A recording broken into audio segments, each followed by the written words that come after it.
From Grock turning into a literal tank turret to Karina, Julian and Alucard gating Nerf into the ground, plus a brand new battlefield map and load mechanics shaking everything up, this patch is no joke.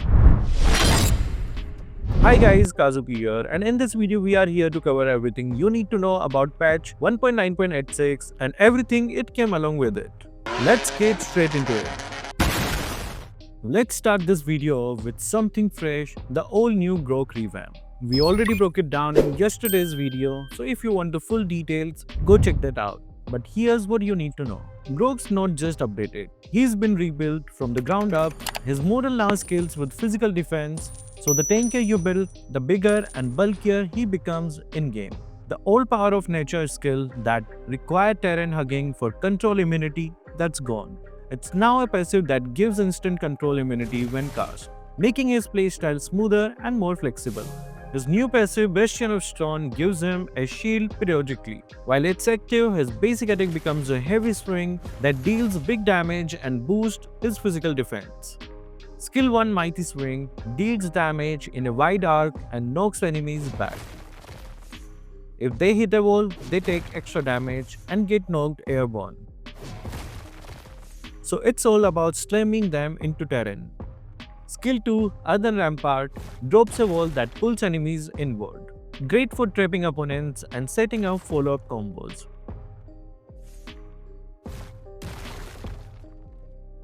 Then there is the ultimate Tectonic Charge. Grock charges forward and becomes CC immune. If he hits terrain, he slams to a stop and explodes, knocking enemies airborne and dealing burst damage. It's disruptive, powerful and great for team fights. Let's check out all the hero adjustments now.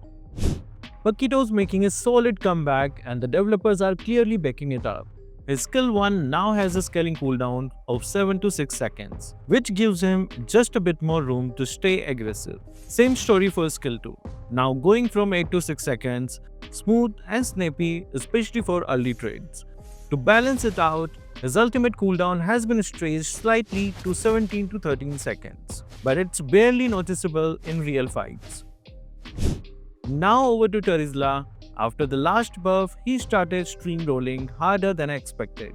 So now his skill 1 cooldown has been pulled back slightly. It's 9 to 8 seconds now, compared to the previous 9 to 7.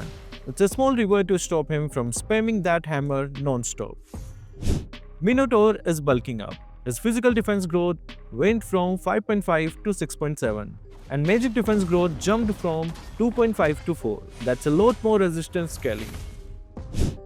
Fanny got a round of energy tweaks. Her skill 1 and ultimate now cost 12 energy, down from 15, making her smoother to chain. But her skill 2 got bumped up a bit, now scaling from 19 to 14 energy instead of the previous 16 to 11. It's clearly designed to reward precision and punish sloppy cables. And finally Kimmy. She is getting toned down. Her ultimate cooldown has been increased to 55 to 45 seconds and the range got cut by 10%. Also her skills targeting has been updated. The projectile will now land closer to its first hit. Joehead's clear speed was starting to look a little too clean, so the developers stepped in. Its passive no longer affects creeps, which means you are not bursting down jungle camps like before. It's a simple adjustment, but it definitely slows him down if you are running him as a hyper or aggressive jungler. Julian's following the same direction. His enhanced basic attack now deals only 75% damage to creeps. That means whether you are trying to rotate fast or pull off those early jungle clears, you are gonna feel that slight delay. It doesn't hurt his lane pressure, but it pushes him more toward being a mid lane mage or semi-support again. Karina also got reeled in. With jungle monster HP getting adjusted, she was clearing a little too efficiently. So her passive base damage is down from 150 to 100. It's a straight up nerf, less raw damage, slower clears. Phase 2 of the Naruto X MVP event is officially live, and if you are planning to spin the draws, don't waste your money buying directly from the game. Head over to the Kazuki official store where you can get the exact amount of diamonds you need at the best price. Fast, secure and fully event ready. Why overpay when you can unlock these Naruto skins smarter? Nice. Gusion's adjustment is more about control. His skill 2 cooldown is now flat 9 seconds across all levels. No more scaling down to 6 in the late game. It's meant to reduce his poke potential and drawn out team fights, forcing more calculated bursts. Lancelot got touched up as well. His passive duration has been reduced from 5 seconds to 4, which slightly pulls back his damage uptime and resets between targets. It's not a major hit, but enough to keep him from snowballing too easily during team fights. As for Alucard, his extra damage to creeps has been reduced from 15% to 10%, another jungle speed limiter. He will still dish out the same hurt in duels, but don't expect to be farming up his storm anymore. Nathan's got a small but impactful tweak this time. His skill 1 cooldown now scales from 8 to 5 seconds instead of stopping at 6. That means you will be able to cast it more frequently, which is especially handy when you are trying to maintain those passive stakes. It's not a flashy change, but it smooths out his mid to late game pacing and helps him stay more active during fights. Bruno's adjustments are all about refining his rhythm. His passive crit stake bonus now gives 3% per stake, up from 2%, letting him reach solid crit chance much faster. But to keep it from getting out of hand, the maximum number of stakes is being pulled back from 10 to 7. They have also made his skill 1 mana cost lighter, down from 75 to 125 to just 50 to 100, which means he will have more chances to poke and play aggressively in lane, without running dry too quickly. It's a fair trade that rewards consistent play without bloating his power. Estes is next with a slight rollback. His skill 1's hybrid defense has been reduced from 20 to 45 to 15 to 35. It won't completely change how he is played, but early game survivability will take a tiny hit. You will still get value in team fights, but you might feel a bit squishier in the opening minutes. Iksha's mobility and control are getting sharpened. Her passive slow effect jumps up from 20% to 30%, giving her even more control over chases and disengages. On top of that, her skill 1's movement speed bonus is getting bumped from 40% to 50%. So now she will not only kite better, she will reposition faster too, just enough to make her a serious lane menace again. Xborg is seeing another slight cut to his team fight dominance. His ultimate's rotation damage has been reduced from 100 to 125 to 90 to 110, and the physical attack scaling has dropped from 65% to 60%. These changes don't cripple him, but they pull back some of his explosive burst when diving into grouped enemies. Uranus is back with a solid overhaul to his laning power and objective threat. His passive now applies bonus magic damage based on stakes even against turrets, which means he can chip away at objective without needing help. And his skill 1, that's been reworked. It no longer requires marks for extra damage. Now hitting enemies or minions build radiant stakes, and the more stakes he has, the more damage it deals. Clean, simple, and way more consistent. He is going to feel a lot more fluid in trades and pushes. Lapu Lapu's getting some cooldown buffs and a big durability upgrade. His skill 1 in Great Sword stance now has its cooldown reduced from 10 seconds to 7, so he can stay in the action longer. Skill 2's cooldown now scales from 6 to 4 seconds instead of being locked at 4. And here's the big one, when his skill 2 hits, it gives him 30% damage reduction, with plus 8% for every extra enemy hero hit.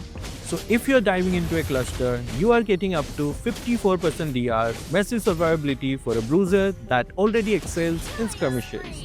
Luo Yi's teleport has always been a sneaky tool, but it was a bit too unpredictable.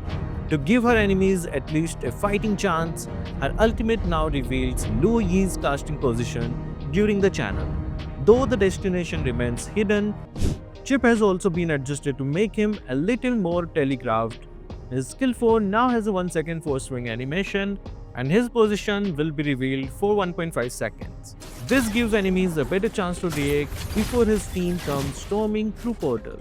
It's more of a visual cue than a mechanical nerf, but it does add counterplay. Lilia's update actually reversed a nerf she received earlier.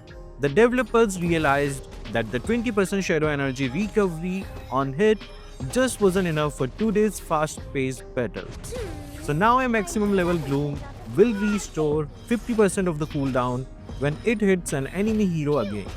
This means smoother combos and way more uptime for her rotation, just like she used to have. Moving on to battlefield adjustments, there's a lot happening behind the scenes in the battlefield effects this patch. We have got new mechanics for the load, reworks, and even a limited time Dino Planet map. With dinosaur themed visuals and effects, it's all part of the ongoing Roaring Assault test. From the removal of the load retreat mechanic to new special skills for both the neutral and summoned load, and not just that, there's a whole new map just for this. This update is too massive to squeeze into a single patch rundown, so don't worry, we are breaking it all down into a separate video real soon. Stay tuned for that one, it's gonna be wild. Let's quickly run through the emblem changes and other system updates introducing in this patch. Starting off with the emblem's killing spree just got a huge buff cooldown reduced from 30 to 15 seconds, and the HP threshold to trigger it increased from 30% to 40%. That's going to make it activate a lot more often, especially in fast-paced skirmishes.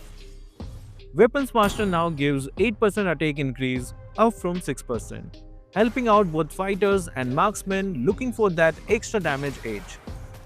But for Fatal, it's opposite. Crit damage is down from 8% to 5%, trimming back burst builds just a little. And for Bargain Hunter, the developers just reverted it to a previous state, nothing flashy, just back to how it used to be. Next, Wilderness Blessing also had its last set of adjustments reverted. It's back to his formal states and function, likely due to some imbalance during testing. Now here's a big one. Skill vision revealing effects rules. A long list of skills have lost their ability to reveal the entire vision of a bush. Now the skills only shows targets hit by the skill, not the whole area. This affects Selena's skill 2, Wells skill 2, Kimmy's ultimate, Lu Yi's skill 2, Barrett's skill 2, Yu's skill 2, Fove's second phase of skill 1, Xavier's skill 2, Joy's skill 1, and Kalea's passive, plus Zushin's skill 2. Only skills with summons like Kagura's Umbrella and Zask Minion will continue to fully reveal bush vision. Under other adjustments, a few fixes and improvements came in.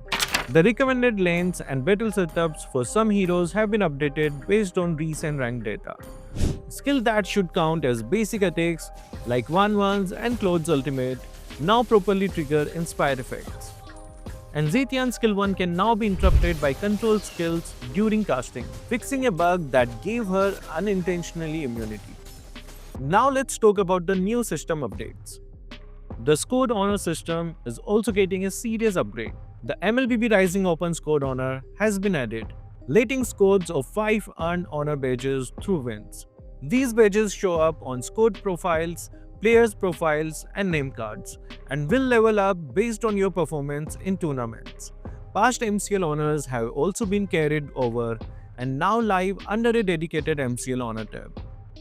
The achievement system has not yet been implemented, so stay tuned if you want to know how this looks. Finally, let's check out the weekly free heroes. Here are your free hero rotation dates for the week running from May 23rd to May 30th. And here are the extra free heroes for the Starlight members. So what do you think of the new Grock? Is he finally meta ready, or are we spinning towards meme status again? Which hero buff or nerf surprised you the most in this patch? And are you ready for all the new map changes, vision tweaks, and achievement updates heading into Season 37? Comment your thoughts down below and let's talk about it. So that will be all for this video. Thank you guys for watching. Keep supporting Kazuki Official.